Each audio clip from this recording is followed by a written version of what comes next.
I always get super nervous when I come up here, and then afterwards I'm like, oh, that was actually fine. Why am I paying attention so much?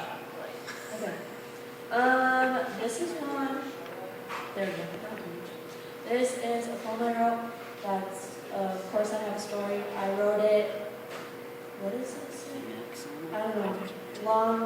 Long time ago. I think a couple years ago. Anyways. Of course I have a story, but I really can't complain because so many more people are in so much more pain. Like the children in cages whose parents aren't allowed to work so they never get wages and are punished for being outrageous. When all they want to do is bring their kids home, but instead the children watch their parents get beat to the bone. Or the people living on the corners of streets who were rejected because they don't have shoes for their feet, and because they were kicked out they have nothing to eat, so they stay there and try to get some sleep. Like the people who have lost everyone close, so they were never taught how to blow their nose, and whose parents never said, I love you the most. Or the people with a mental disease, but who can't afford help like my parents can for me. The people who are hated for no reason because they look like someone who may have committed treason. The only thing this little girl wanted to do was change the world and make it a better place for all people of every race, make Earth a shared space for every different face. All I want to do is help, but I can't because I've broken myself. I have no good reasons that make it valid for me to cry when families are out there fighting for their lives. I guess you could say that I have survivor's guilt because I ask what I can do, then fall back under my quilt.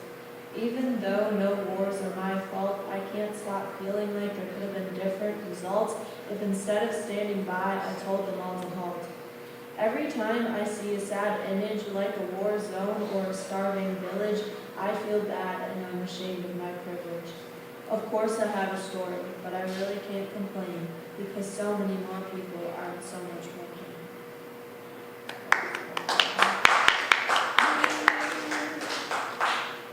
Okay. This one I wrote a couple years ago for Mental Health Awareness Month. Over and over and over again, we hear stories of strangers, acquaintances, or old friends who never had help to dig deeper within. We were blind to their struggle, and eventually they gave in. Yes, it was their story. Yes, it was their boat, but we could have thrown them a lifeline to keep them afloat. A little bit longer made them a little bit stronger if we had only thought to wonder could we have quieted the thunder and kept them from slipping under. It's too late to ask could we have lightened their load. Now we must focus on not following their road. We must forge a path to not necessarily a new beginning, but one towards compassion and helping others to better living. Yes, put on your own mask before helping another, but what good is paradise without people we call brothers? They are by our side to help heal the divides that have conquered the mind and left us behind just because something was signed. Something saying we don't need help, or better yet, we don't deserve it, saying we're making it up because no one can observe it. Well, it's not all in our heads. Our feelings are reality. Our brains should receive help without being held up by fallacy, because mental health is human health. On that there is no question. Just because it is in our minds doesn't mean our struggle is lessened.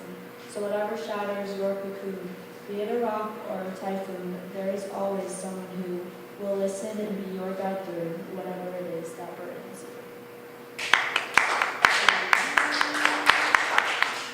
We have time for one more. Yep. This one is called Winter. I wrote it because I was super mad that all my English teachers would always be like, winter symbolizes death. And everyone's like, I hate winter. I'm like, shut up. I like it. Okay. Cold and sharp, dark and death, pain and sorrow and frozen breath. The days are full of night and plants disappear. The harsh wind creates unwanted tears. I symbolize misery, destruction, and despair. I symbolize illness and hard-to-breathe air. I am everything in the world that goes wrong. I am the predator that gets rid of the bird songs. Long hours inside because of the snow, only white blankness outside the window. At least that is what all my teachers say. They think all I am is the shortest days. I am winter, and winter is me, but my winter is different than the winter you see.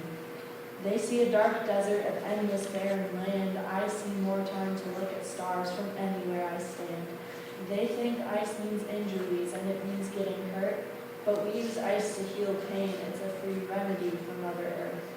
They see frozen hopes and dreams and frostbite on your nose, but that can be avoided when you wear the right warm clothes. You say all I am is everything that dies, but I say there are some good things that I can symbolize. They see a number of bad days and always being late. I see different ways to travel, like snowshoes, skis, and skates. Tell me what you think of winter, and I'll tell you what I know. I know winter means much more than sad, unwanted snow. Even if it wasn't me, it would be one of my favorite seasons. It's different from the others, and isn't that a good enough reason?